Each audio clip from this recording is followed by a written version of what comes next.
Welcome to Here Where You Belong, your go-to podcast for exploring belonging with your host and belonging expert, Dia Irby. We are thrilled to have you join us. Together, we'll dive into the depths of what it means for each of us to find our own place in the world, whether it's within our communities, our relationships, or within ourselves. Today's episode is meant to inspire, uplift, and remind you that no matter where you are or where you're headed, you have a place where you truly belong. So grab a cozy spot and settle in. Welcome to Here Where You Belong. Hello, awesome belongers. Welcome home to Here Where You Belong podcast. Today's guest discovered that sometimes the only way to healing is through the very pain we try to avoid. I'm Dia, your host. Get ready to be inspired and blessed. Help me welcome our guest today, Alexis Leigh. Hey, Alexis. Hi, Dia. Thanks for having me here. So glad you're here. Well, let me tell you a little more about our guest. By all appearances, Alexis Leigh had it all. A top-tier education, a thriving corporate career in finance and consulting, a beautiful home, family, and community. But underneath the surface of success, she felt a quiet ache of sadness and loneliness she could no longer ignore. That moment of reckoning sent Alexis on a courageous journey of self-discovery, one that led her away from the corporate world and into a life rooted in authenticity, vulnerability, and spiritual awakening. In her book, yes, she's an author, Pain is a Portal to Beauty, Alexis shares how she found freedom through facing her pain head on. Her story reminds us when we stop running from pain, we can actually find beauty, connection, and belonging we've been searching for all along. So, Alexis, any additions, subtractions, or corrections to your introduction? No, it was perfect. Thanks, Dia. I'm so glad. Well, we are so glad to have you here today. And as you know, this podcast is about belonging. And I've invited you here to tell your story of finding belonging because I know it will inspire and encourage many other people. The mic is yours, Alexis. All right. Well, I think it's such an important topic. I was lonely my whole life. I felt always just, like I didn't fit in with my family. I didn't, I had friends and community along the way, but I just always thought other people have this figured out and I don't. And what's wrong with me really was the undercurrent. Why can't I find my people? And, I would see one of the chapters of my book is about how I would see other people on the street working out, other women working out in the street together. And I would think, why don't I live on the block with that woman who teaches exercise? Like, why don't I, why am I just destined for loneliness? And that chapter, just to kind of follow that through, was one where I accepted my loneliness and sadness as what, I'm meant to experience here. But at some point I realized this isn't working. The way I'm approaching things isn't working. And so I started taking risks and I started stepping out of my comfort zone. And ultimately with just that quick story was that I had some exercise instruction capacity, and I invited some women over to my house to exercise with me. And I wasn't piecing together that overall picture at the moment, but they scared to invite these women. I was sure it wasn't going to work out. And sure enough, they all said yes. And we had this really lovely community blossom from my stepping away from the story that I had internalized my whole life, which is that I'll never find community. What ultimately happened was I was the person I was waiting on. And when I was willing to take those risks and, step outside my comfort zone, I created the community that I so desired. So that's just one story of when I look inside at my feelings and really be curious about them instead of accepting them as truth or whatever stories I've held as truth, then these things start to unfold in a different way. And, certain things start to blossom in a way that I didn't think was possible. Unexpectedly. Yeah. Many people have experiences of never having belonging, and some people grew up in the happy family where they had belonging and then they lose it. So when you look back at your story, Tell us a little bit about your search for belonging. When did it start, or did it wait until you were in that neighborhood seeing people exercising? No, yeah, that's just a small example of it. But for me, my mother was sick when I was young. She was depressed and then became addicted to prescription drugs, and she died when I was 12. And so I had this big kind of hole in my heart from that, not only from her death, which was very, very painful, but also all the absence that I experienced while she was even with us, right? When she was depressed and when she was on drugs, she couldn't be there in a way that, a loving, healthy mother could be. And so I think I experienced a lot of my loneliness from a young age, really looking for that stability that a loving mom could have provided me and didn't. So I think for me, as I went through life, I was searching for something to fill that really deep wound for me that was left by my mom. And I would look to friends and even my husband and others to fill that hole, but really they couldn't do that. It was too big a hole for anyone else to fill. And it really was about me going back to that moment and feeling the deep pain that I kind of stored away because it was too much for me to bear at the time, and healing myself. So part of this for me, that the kind of surprise is I've been looking for these other people to make me happy, and I've realized how much capacity I have, and also how much work I need to do to show up in community. I had to unlearn lots of things that kept me away from others, that kept me in kind of a codependent energy. And I had to go figure out how to show up differently so that I could invite the relationships that I wanted in my life. That term codependent is now, when someone is codependent, they likely don't realize, they don't go Yeah, around saying, I'm codependent. right. When did you realize that that was what you were experiencing, or how would you describe your experience with that and how you discovered it? Yeah, I mean, I think that's such a great point. You're not codependent until you read the book and you go, oh no, I'm codependent. There's a book called Codependent No More by Melody Beattie, who really brought this, to the surface for everybody. And for me, it's one of those things that you don't face until you kind of have to. And what really started the transformation in my life is that I was walking in the woods one day and I heard a voice that said, if you die today, your life will have been a tragedy. And it really, Wow. struck to the heart. I mean, it was devastating and also relieving because it was true. Like it was like, yeah, I'm so sad and alone. I'm so sad and lonely. And I can't admit to that because I had all of the pieces, like you said in my introduction, I had all the pieces that one should, that should make somebody happy. And so I didn't feel entitled to feel the sadness and the loneliness that I felt. So when I heard that voice, it gave me the freedom. It just cut through all of it and said, no, this isn't working. What you're doing is not working. So that really started a path for me of looking at everything more honestly. And when I did that, I started becoming more honest about the pieces that were working in my marriage, and we separated. And I started talking to other women who had gone through a separation and divorce, just to kind of see what's this like and what's ahead, and how can I prepare for any of this. And one of them told me to read that book, told me to read Codependent No More. So I read it, and there are all these characteristics that it lists out there. And again, these are things that, Go as a ahead person and who was, describe those characteristics. oh, I don't know, like one of them that I list in the book is having escape fantasies, that you want to live another life. And at the time I was like, well, sure. Well, who wouldn't want to, marriage is hard. And so who wouldn't want something easier? And now I'm in a different place where I don't want another life. I really love the life that I have, hard stuff and all. So there are things like that where it seems really natural and normal. And you want people to show you, the kind of controlling nature. Like I needed my husband to do certain things so that I didn't hurt. And I thought that was totally fair. Yeah, he should Frankly, know what my needs are and he should fulfill them. right. And I shouldn't have to deal with the triggers, right? He should stop triggering me. Well, now of course I see that totally differently, where I think, oh, the triggers were opportunities for me to look at what I have buried inside. They were all healing opportunities. But at the time it was very much like, you don't do this so I don't hurt. So the codependency, like again, like you said, it's something that until you go and read the bullets and you go, oh, I do that, oh, I do that, oh, I do that, oh, I do that. And I think I was brave enough to accept that responsibility because I'd heard this voice in the woods that told me my life was not working out. For me, there was kind of like, well, there's no reason to hide from this anymore. I want to change this.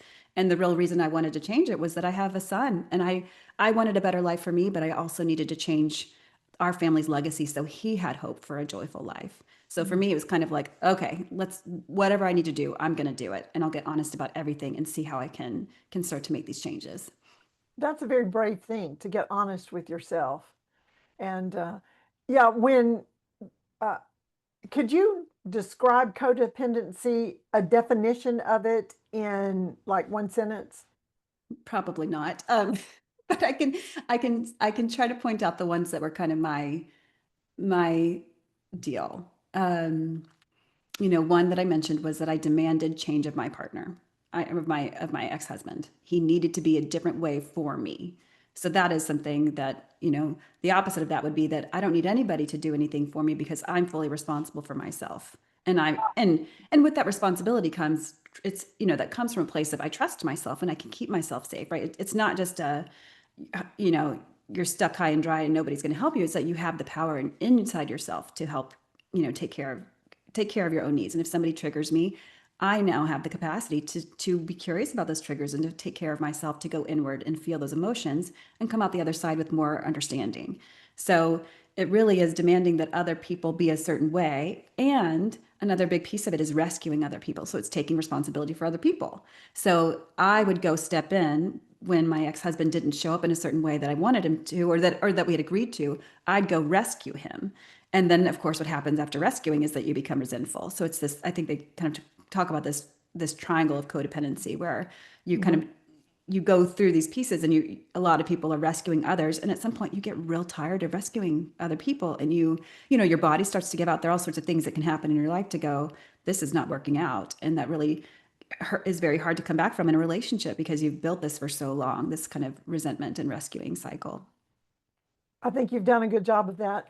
One of the best advice that I was given early in my marriage, 51 years ago, Congratulations. was that we are sandpaper for each other as we Hmm. work through marriage. And I am not going to complain about the sandpaper until it's finished changing me and Yeah, rubbing off my rough edges. I like that. So that's what you were saying, the Hmm. triggers. Why, instead of seeing it as an opportunity to go, oh, that bothered me. Why did that bother me? What about me do I need to change? Right. Because here's the other thing, if you try to change someone else, then you may get rid of some negatives, but you're going to lose the positives too, because everything about that person is who they are. Right. And unless they're willing to grow and change, if you try to change something, you may lose what it is that is your favorite part. Yeah, and I think that's a great point, right? And I think that's what happened is that I was so controlling. I didn't think I was controlling. Looking Ooh, back, I was so controlling that it's like, yeah, there wasn't room for vibrancy. There wasn't room for aliveness because that's a deadening act, right? For both of us. smothering. Yeah, yeah. And I think, but the other piece that I just want to acknowledge is that sometimes it can feel almost like shameful or like, why was I codependent? Why am I like this? For me, I think it just comes from a place of not knowing that you are strong enough to do it yourself, right? If that you can kind of be on your own, steadily on your own, and that you can, you don't have to have other people do this stuff for you until you've figured that out, until you figure out how incredibly powerful you are and amazing you are, then it can feel like I don't have the capacity to do this, so I need other people to do what I need them to do. So I think it's kind of like this awakening to, oh gosh, look at what I've been doing, but oh, how wonderful to find out that I'm powerful, that I'm not a victim to others, and I have the capacity to change my life. That was such a wonderful realization for me.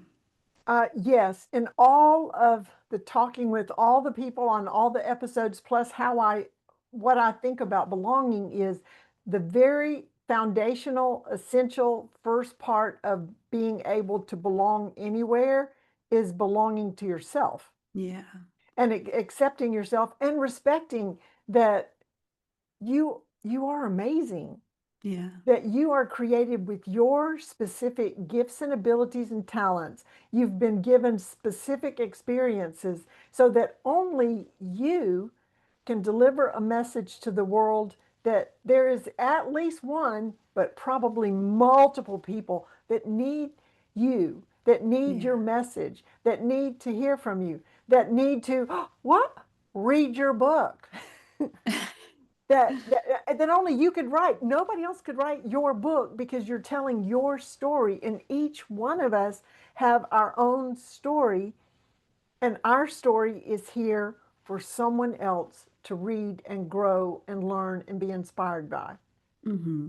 So, yes, very, very good. Well, this is amazing. And we're going to take a quick break. I've got a message for you, and we'll be right back with my wonderful guest today, Alexis Leigh.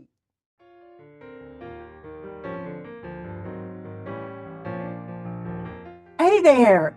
Isn't my guest amazing? So glad you joined us today. In this world that often feels disconnected, building community and fostering belonging are essential. That's why I created this podcast, to bring inspiring people to you, to encourage you to create that sense of belonging and community, no matter where you are. If you're being blessed by my guest, and we have some more, like, subscribe, and share this podcast. You know who needs to hear this. Stay connected, stay true to yourself, and always remember, you belong. Now, back to our amazing guest.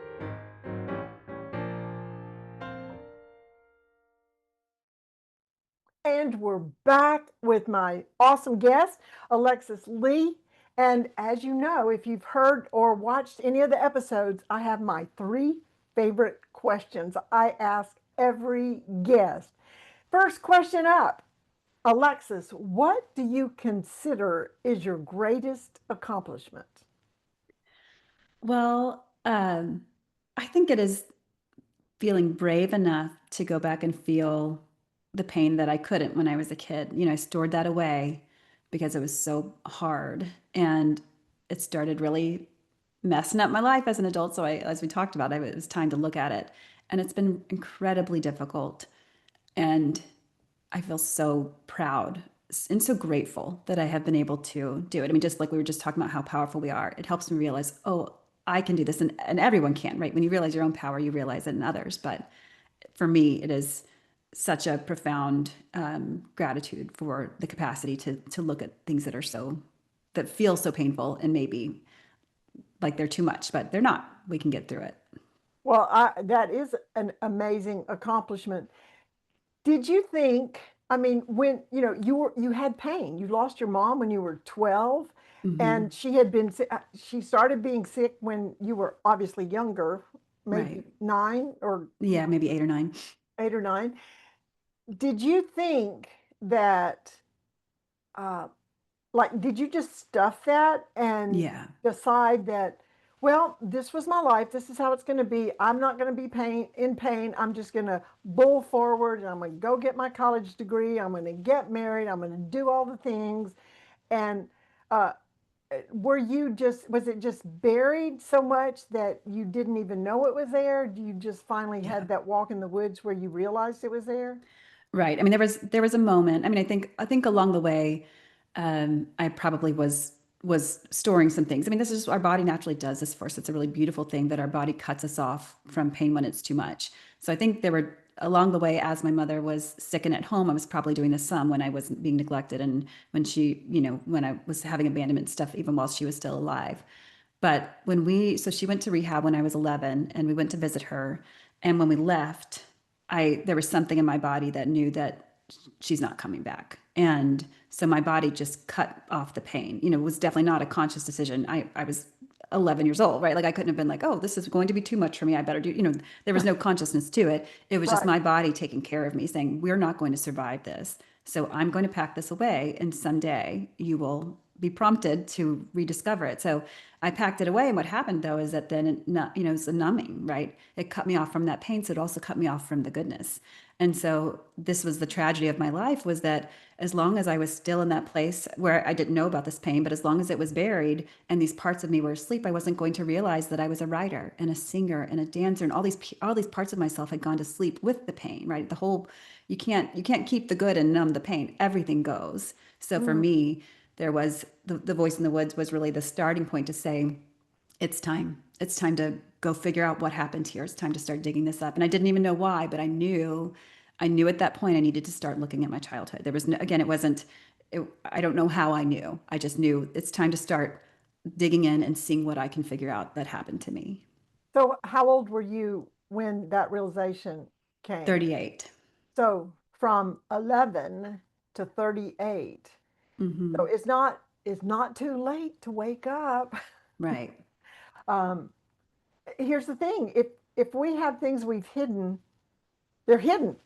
Hmm. And uh, you know, maybe an invitation would be to invite listeners to just stop and say, um, reveal, show me what's here, and be as brave Yeah. as you are to um, face it.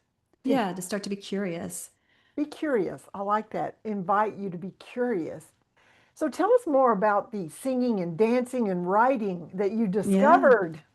Well, this was, so part of my journey again was this realization that I had all this grief to unpack. And so once I was very clear about that, I went toward the grief. And every time I had a trigger or some sadness come up, I cleared my schedule. I just sunk into it as well as I could. And one time I was in a period of deep grief, and I was also, trying to figure out why I'm here on this earth and what am I here to do. And so it's kind of all of that was in the mix. And the next day I woke up and at 5 in the morning, one of my chapters just came out of me. And I was like, what is this? Because I always had in my mind that I was a terrible writer. I mean, terrible. I thought I was terrible with words. I had nothing to say. You know, I hated writing classes in college because I felt so terrible at it. So for me to have this, and I didn't know what it was at first, these words just kept coming out of me. And I was just like, what is going on? Is this a diary or is this something more? And ultimately, obviously, it became more.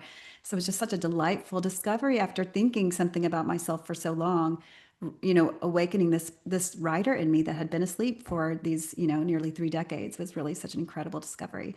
And also, I have a chapter in there about dancing, and I found out that I had this powerful singing voice, and I always thought I was a terrible singer. I mean, these things were just like I would say the biggest discoveries were just coming back to myself and finding the love for myself. But these creative outlets have been such a fun part of this process where I was a mathematician and I thought I just wasn't a creative person. And here I am, a writer and a singer and a dancer. And, who knows what's next. So, You woke up the other side of your brain. yeah. And isn't it amazing the impact of the lies that we tell ourselves? Yeah. They do squelch us. We need to be open and available and ready to listen to ourselves. Yeah, I think the trick is that listening can bring up some pain that maybe we haven't wanted to face or deal with. So this is where like having a lot of love for yourself and clearing the space in your life to start to hear some of these voices. And for me, it is about taking the coping mechanisms off the table. A lot of times we don't even realize we're coping, but maybe less screen time and less, having a time where you're eating more bland food. I mean, these things that kind of are noise that can cover up some of these voices that are trying to get through to us.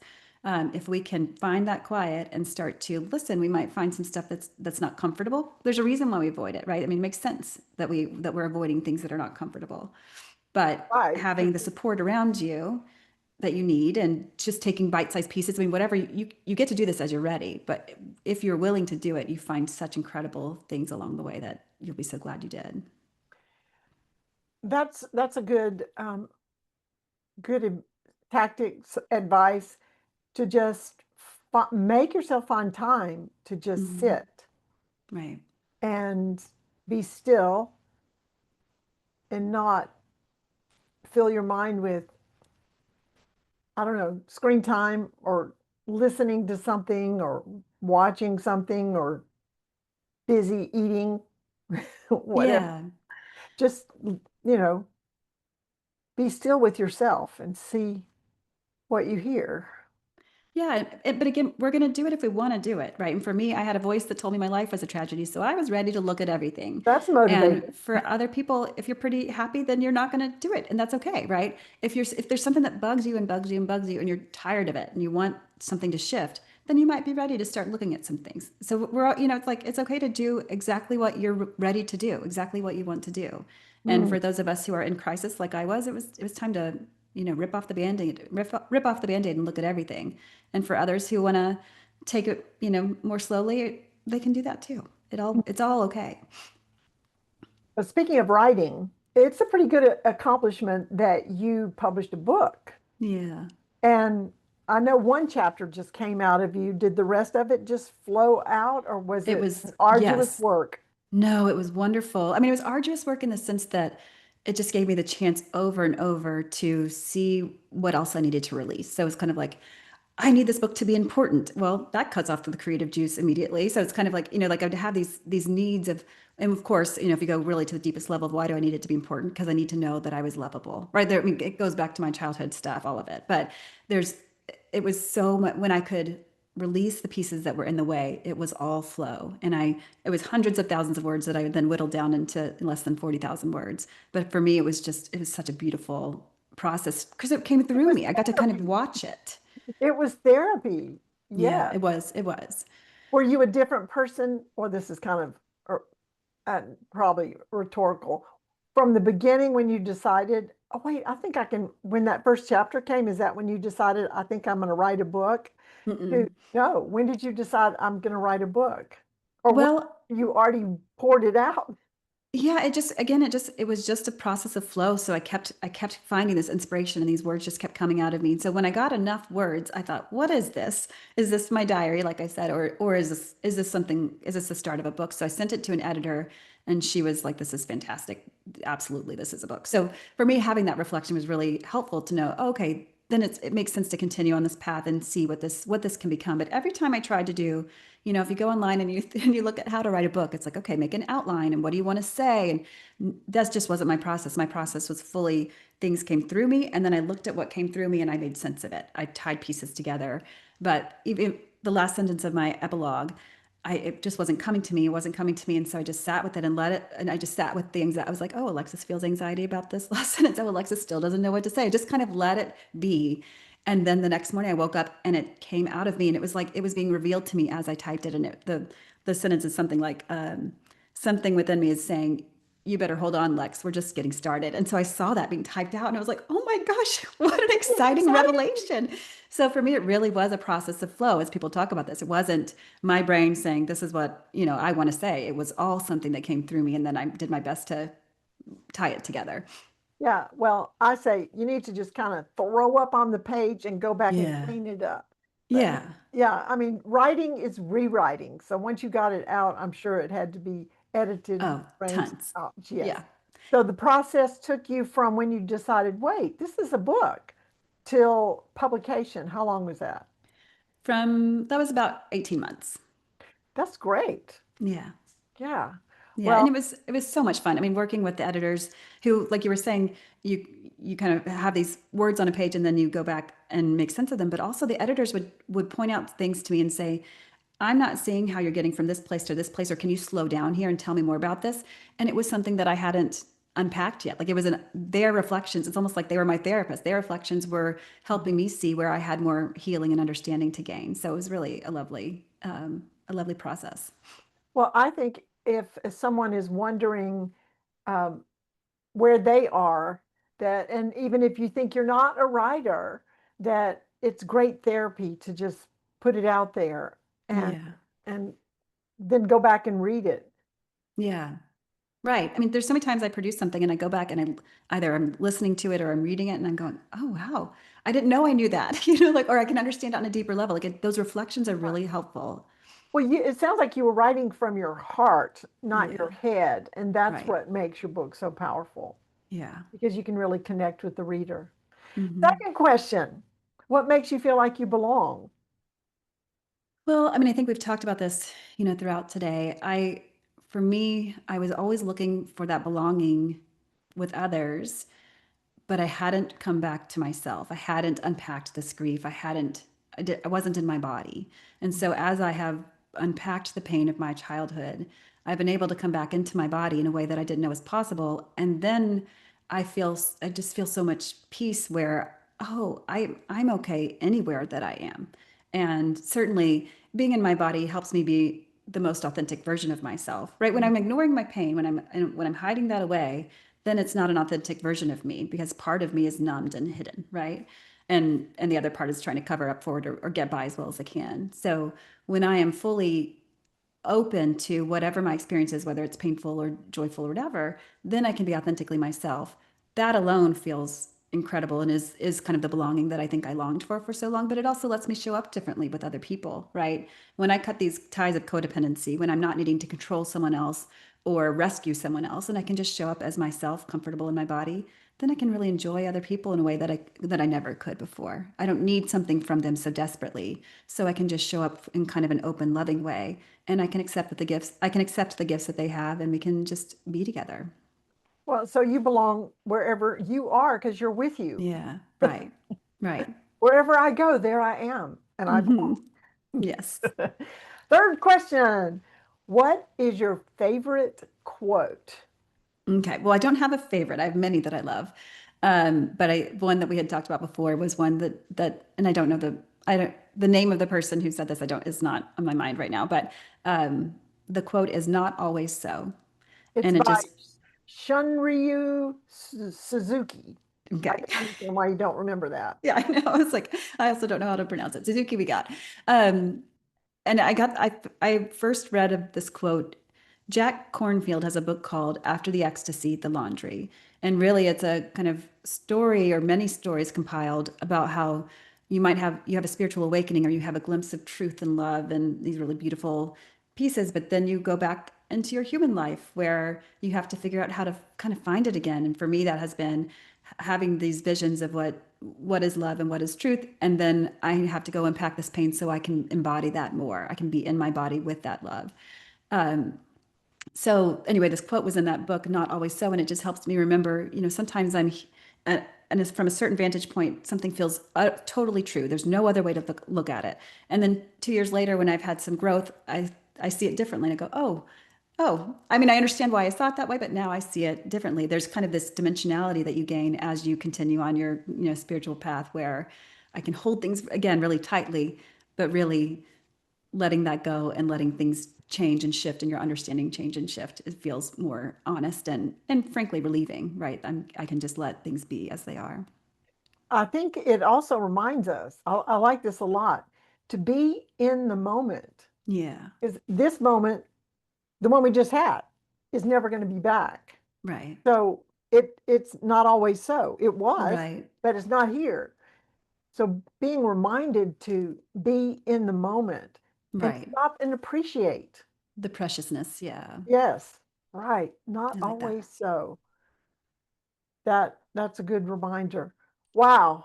Well, before we close, because we've had a fabulous conversation, do you have any parting words for our listeners?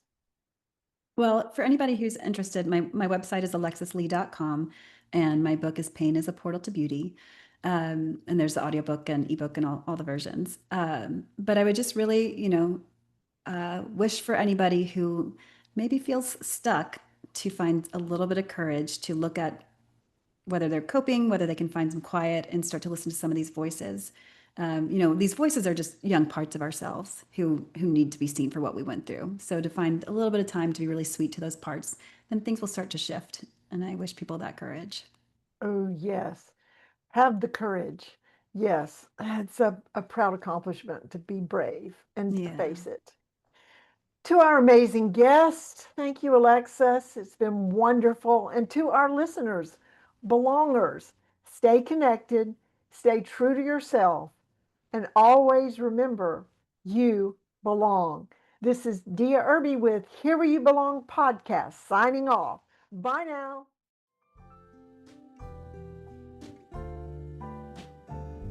Thanks for tuning in to Hear Where You Belong. We hope today's episode has inspired you to embrace the beauty of belonging in your own life. Remember, no matter where you are or where you're headed, you have a place where you truly belong. Join us again next time for more insightful conversations and heartwarming stories. Until then, stay connected, stay true to yourself, and always remember that you belong.